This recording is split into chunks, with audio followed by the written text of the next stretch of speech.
And how can I forget about Georgia? I'm going to say it again like Dr. Umar. How can I forget about Georgia? See, I was watching TikTok and I seen black people in Augusta after the storm, after the hurricane. I ain't see no crying. I saw them cooking, I saw them laughing, and I saw them being optimistic.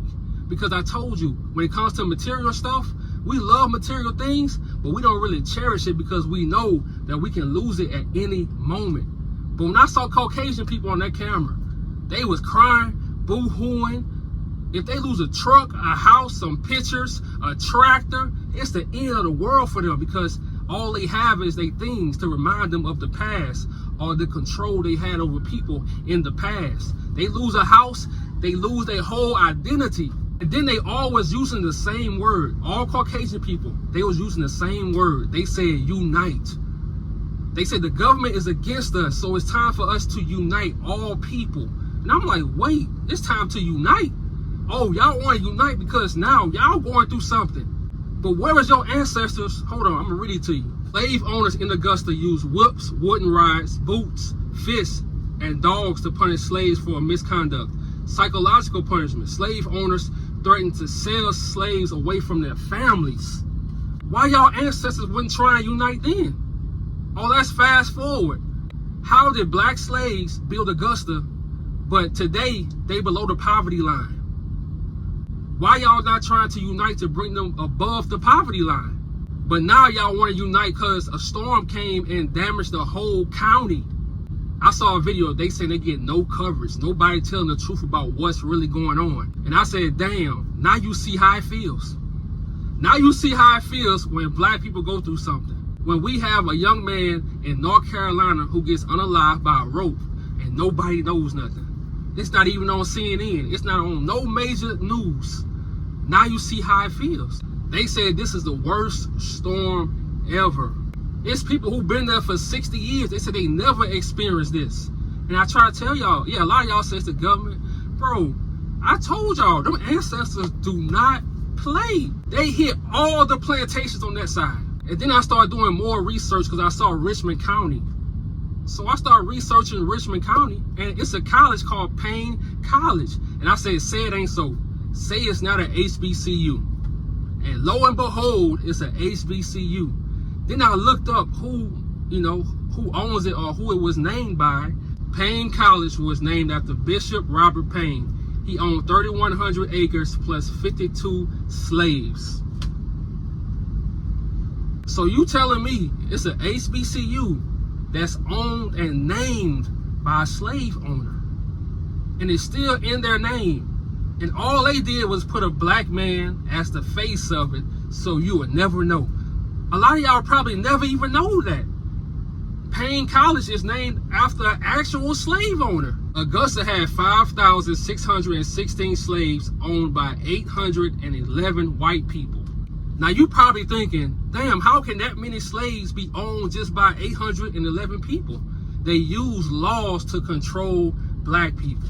There were numerous restrictions to enforce social control. Slaves could not be away from their owners' premises without permission. They could not assemble unless a white person was present.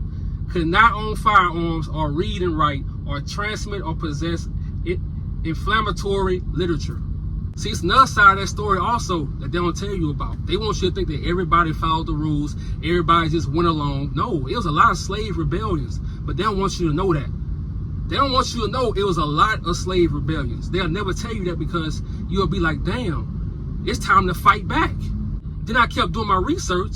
It started to make sense. Slave patrols. This is how it all started. Slave patrols, aka cops, white adults to ride the roads at night, stopping all enslaved people they encountered and making them prove that they were engaged in lawful activities. They was also harassing them. So if you was caught out at night, working, doing whatever, trying to get home, it don't matter. They could do whatever to you. Put a rope around your neck, anything. So now we got Sheriff Brame in 2024. He want us to believe in North Carolina that he didn't send cops to harass Javion and use the same rope he brought to unalive him. That's what he wants us to believe. But I'm telling you, bro, your day is coming because we cannot let you get away with this. Imagine Imagine how many of these stories never get out. That story in North Carolina would have never got out if his cousin would have never made that TikTok. That's why I say social media is powerful, man. That's why I'm using my channel now to put out information. I don't care. I'm putting out all the information. I don't care if it's in a small town, a big town, I'm putting out all the information. And the people in Georgia talking about unite, I'm looking up the tools they used on our ancestors. I'm like, damn, was y'all ancestors trying to unite then? When they put a muzzle on our ancestors' face to shut them up? Or when they locked their jaws, or when they kept their jaws open and fed them? Where were y'all? Where were your ancestors? Nobody was trying to unite. Right now with Javion in North Carolina, who's trying to unite with us to bring this story to CNN? Nobody. Because no one cares. Everybody's just going on with their life until something happens to them. See, a lot of y'all don't know the largest cotton plantation in Simon Island. It was hit hard also. I'm telling y'all, a lot of y'all think it was the government. That's cool. I tell y'all, the government take advantage of situations. Ancestors, I'm telling you, you think that these Caucasian people that hate black people, that still unaliving black people, you think that they can just go through life untouched. It's not going to happen like that. This storm affected all the plantations on the East Coast. All of them. It's black people that said, man, that storm is like 5 miles from me. It didn't touch nothing. And you got some black people affected, but I told you, black people don't really cherish material things. They can get it back. As long as they got their family, as long as they with their loved ones, as long as they can eat, they okay. So I'm telling y'all all this to say this. When it comes to your kids, your nieces, your nephews, teach them our history. Teach them the way our ancestors start. Teach them the things our ancestors did. Don't just teach them the enslaved part. Teach them the rebellions also. Tomorrow we talking about the rebellions. We had a lot of talk about the slavery part. Had to get that out the way. But tomorrow we're going to talk about the slave rebellions y'all never heard about. The real deal. And I'm going to say this one last thing before I go. Don't let none of this news make you have hatred in your heart for nobody. Like I said, we'll probably never get reparations as money or material things, but I told you, the ancestors go handle that. They go handle that. They're not gonna let these people just live in their big slave homes, go to slave plantation museums, and just live happily ever after. They want to pacify slavery. Instead of slave owner, they want to say slave holder. They want to lie to people about the past. If you go to New Orleans and you go on a little tour guide, bro, a lot of them not even from New Orleans. They go just tell you anything because they don't care. It's about money. So don't let none of this build up hatred.